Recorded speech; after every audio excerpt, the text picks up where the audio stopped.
你们算什么东西？师门便只会咒骂了吗？谁？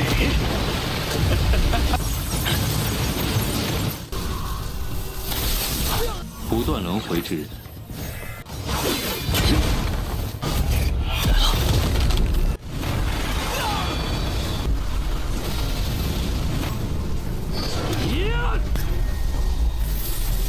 我来者，休息吧。Hello guys, welcome back to Kobe Movie. Dan kita melanjutkan Dewa Suyan dulu ya guys. Sebelum Abang Oyan, ayo. Pasti udah pada nunggu kan? Kayaknya banyak yang komen kemarin, banyak yang pindah dari Dewa Suyang karena membosankan alurnya. Jujur sih emang agak lama perkembangannya nih. Kayak menyelesaikan masalah di satu dunia menurut Mimin agak kelamaan. Padahal Suyang kita kan overpower banget. Namun di satu sisi Mimin juga mikirnya gini guys. Kalau semua masalah diselesaikan dengan mudah itu nggak seru. Masa setiap masalah diselesaikan hanya dengan satu jentikan jari? Kan nggak seru ya, hehehe. Ya dikasihlah sedikit drama-dramanya kan. Dari part kali ini seru banget, kita bakal terungkap sedikit masa lalu dari murid Tianlang kuno yang melakukan pertarungan besar-besaran sampai menggoncangkan seluruh dunia. Wah, kira-kira musuh macam apa yang mereka lawan nanti ya? Kalau berdasarkan part kemarin, kita semua sudah melihat Suyang mendatangi ke sebuah dunia yang cukup aneh. Ada 12 gerbang suci buatan dari murid Tianlang kuno. Sepertinya gerbang itu terhubung dengan masa lalu. Makanya Suyang menggabungkan ke-12 gerbang menjadi satu, lalu dia bawa si Ling Hu untuk melihatnya guys. Karena dari semua murid cuma dia doang yang berasal dari Tianlang kuno. Seperti apakah masa lalu dan musuhnya? So maka dari itu kita pun masuk ke intro guys.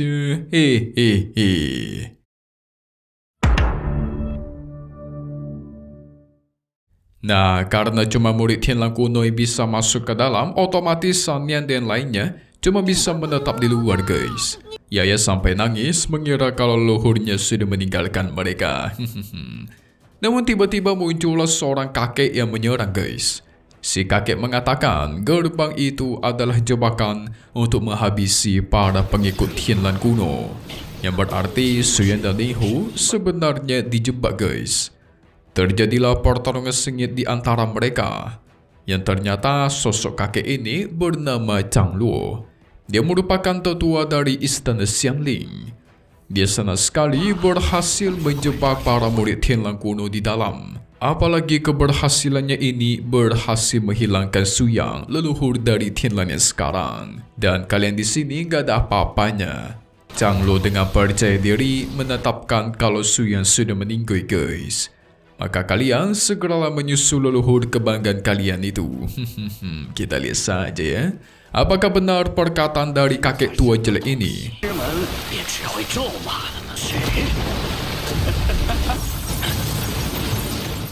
Sementara itu Suyang di dalam lapangan Tianlang kuno. Waktu itu terjadi perang besar guys. Inilah kejadian hancurnya Tianlang kuno di masa lalu. Mereka diserang oleh musuh kuat dari atas langit. Tapi ternyata itu merupakan dunia reinkarnasi.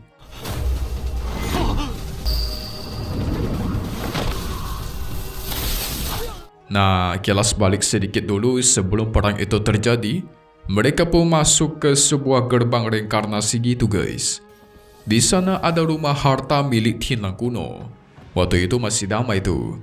Dan ada satu murid Tianlang kuno yang bernama Ling Han. Ling Han ini merupakan murid yang bisa berinkarnasi atau hidup kembali terus. Tapi ada satu hal yang mencurigakan yang dia lakukan gitu guys. Ling Han pergi ke ruang harta, memakan banyak pil dan obat langka. Pil pemanjang umur pun dia lakukan. Bahkan dia pergi ke kebun tanaman. Waktu itu kebun tanaman sedang mengalami penurunan. Banyak sekali tanaman yang tidak bisa tumbuh dan mati. Itu tentu membuat pusing para alkemis dan petani. Apalagi aula alkemis meminta ramuan-ramuan bagus untuk memurnikan pil pengorbanan roh. Ling Han mendatangi mereka dan memberikan saran agar mereka berdua pergi saja ke dunia bawah untuk menemukan ramuan yang bagus. Dunia bawah itu dunia Hongmeng miliknya Su Yang, guys.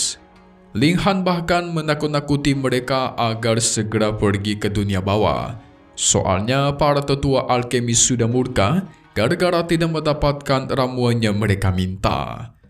Mereka berdua percaya pun segera pergi ke dunia bawah, guys. Makanya kalau kalian ingat, dulu Su Yang itu menemukan kedua murid ini. Cuma sayangnya yang baju biru dia memilih untuk tidak bangkit dan tidak mau hidup, sementara yang baju kuning tetap Su Yang bangkitkan. Kalian pasti lupa kan? Ling Han juga menemui Ling Hu pas dia masih muda beserta murid lainnya. Waktu itu sih masih damai banget. Cuma si Ling Han ini seperti memberikan informasi-informasi palsu kepada para murid agar mereka pergi dari sekte. Ling Hu dan para murid pun percaya aja, guys, mereka pergi dari sana. Nah, setelah semuanya pergi, tiba-tiba Ling Han mengeluarkan pedangnya seperti bersiap berperang. Di masa itu Ling Hu masih tidak paham apa yang sebenarnya dia lakukan. Tapi Su Yang tahu, guys, Ling Han ternyata sengaja ingin bertindak sendirian.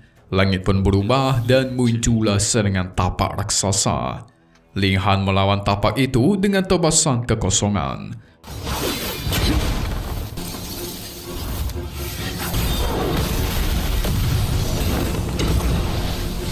Belum selesai, dia mengaktifkan formasi besar Tianlan kuno. Seketika menghilangkan badai yang ada di sana. Namun tiba-tiba muncullah retakan ruang besar.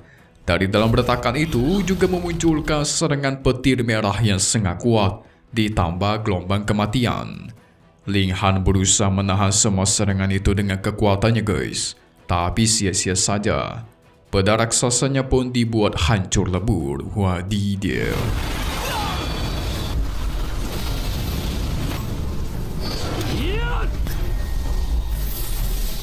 Serangan begitu besar menghancurkan bangunan Tianlan kuno. Nah, tapi tiba-tiba semua tempat di sana itu berubah menjadi seperti semula. Seakan-akan tidak pernah terjadi perang besar. Bingung kan kalian kan? Sini Mimin jelaskan. Jadi si Ling Han dia tuh terus berinkarnasi kembali untuk melawan musuh yang menghancurkan Tianlan kuno. Ibaratkan dia memutarbalikkan waktu buat mencari cara supaya Tianlan kuno tidak bisa hancur atau tidak hancur dari serangan musuh. Makanya dia gak segan-segan mencuri semua harta Tianlan kuno untuk mempersiapkan diri melawan musuh. Tapi dia sudah melakukan ribuan cara yang dia coba dan enggak ada satu pun yang berhasil. Dia yang terus berinkarnasi juga menghasilkan jiwanya tidak mampu bertahan, guys. Dan muncullah sosok di balik retakan ruang itu, yaitu seorang kakek tua dan dua pengawalnya yang sangat kuat. Mereka membawa sosok dewa di belakangnya gitu, guys. Su Yang memuji tekad luar biasanya Ling Han yang berdiri seorang diri melawan musuh ini. Bahkan ribuan kali sudah dia lawan. Ling Han terus mencoba tanpa henti. Ketika serangan terakhir dilancarkan, tiba-tiba duar. Su Yang muncul menghentikan pedang di sana, bahkan mengirim semua musuh itu kembali ke dalam retakan ruang. Dia mengatakan, istirahatlah, biarkan aku yang berperang kali ini. Wadidaw, kok bisa, guys? Padahal itu adalah ingatan reinkarnasi masa lalu. Setelah menyadari Tianlan kuno selamat, Ling Han pun bisa pergi dengan tenang. Dan dia tahu kalau Su Yang adalah generasi selanjutnya Tianlan. Jiwanya sudah hancur, tidak bisa reinkarnasi lagi, pun berubah menjadi jiwa kecil dan masuk ke dalam pikirannya Su Yang. Jadi Su Yang simpan nih jiwanya, guys. Tapi masalah belum selesai. Tiba-tiba dunia di sana itu bergoncang dan ingin hancur. Tentu ini aneh. Mencoba membuka pintu keluar pun tidak bisa, yang berarti ada orang yang sengaja menjebak mereka dari luar, guys. Goncangan tadi juga merupakan efek pertarungan yang ada di luar. Tapi tenang saja. Tidak ada pintu, maka Su Yang hancurkan aja dunianya, guys. Dan duar. Memang beda nih bos satu ini nih. Sementara di luar, para murid Su Yang itu berhasil mengalahkan tetua Chang Luo. Memikirkan ni tetua kuat ternyata lembek nih, kayak ayam sayur. Tapi mau gimana pun, dia yakin Su Yang pasti udah meninggoy di dalam dunia perangkap klan mereka. Apa iya ya guys? Tiba-tiba muncullah retakan besar dan tua. Su Yang keluar dari dunia reinkarnasi itu. Ini bagaimana mungkin? Gimana caranya kau keluar dari dunia itu? Kata Chang Luo sambil tidak percaya. Tidak mungkin di hadapan Dewa Su Yang. Orang yang menjebak Su Yang menggunakan teknik Tianlan tentu gak gunalah di hadapan leluhur Tianlan itu sendiri, ya enggak? Langsung dah tu, Chang Luo bersujud dan terus memohon ampun, mengakui kesalahan dan menyanjung Su Yang sebagai sang leluhur tertinggi. Ya elah, tadi aja dia ngatain Su Yang mulu yang bakal meninggoy, sekarang beda cerita nih. Dia terus meminta mohon ampun, ingin tahu apapun juga akan kasih tahu dia. Tapi sayang sekali, Su Yang hancurkan tubuhnya langsung jadi abu guys, karena dianggap terlalu berisik. Mantap, seru. Part ini masuk ke dunia reinkarnasi yang cukup unik, melihat tindakan salah satu murid Tianlan kuno yang berusaha mencegah kehancuran sekte. Nah lantas, dunia apa lagi yang akan mereka hampiri setelah ini? Cus kita lihat saja spoiler untuk part 237 Lian Xie Xuanian. Spoiler di Selasa depan. Oke, singkatnya kita semua bakal melihat mereka sampai ke dunia baru dan menemui banyak anak kecil yang sepertinya mereka itu adalah keturunan dari Tianlan. Wah, berarti perlahan mereka ini mengambil atau menyelamatkan satu persatu orang-orang yang masih hidup guys, dari keturunan Tianlan kuno. Nah, cuman di tempat ini ternyata ada masalah besar, seperti badai besar yang menghancurkan dunia itu secara perlahan, sehingga Su Yang harus turun tangan untuk menangani masalah ini. Demi para keturunan Tianlan tentunya. Ini gak bisa dibiarkan begitu saja dong. Kita tunggu lagi di part 237 Lian Xie Xuanian. 100,000 years of Revenge. Satu hal yang pasti cuma di sini ya guys ya. Kobe Movie. Thank you buat kalian semua nonton dan selalu support channel Mimin. Semoga kalian semua selalu oke. Memang pamit undur diri dulu. Kita bakal ketemu lagi di video-video selanjutnya. Oke kalau gitu. See you guys.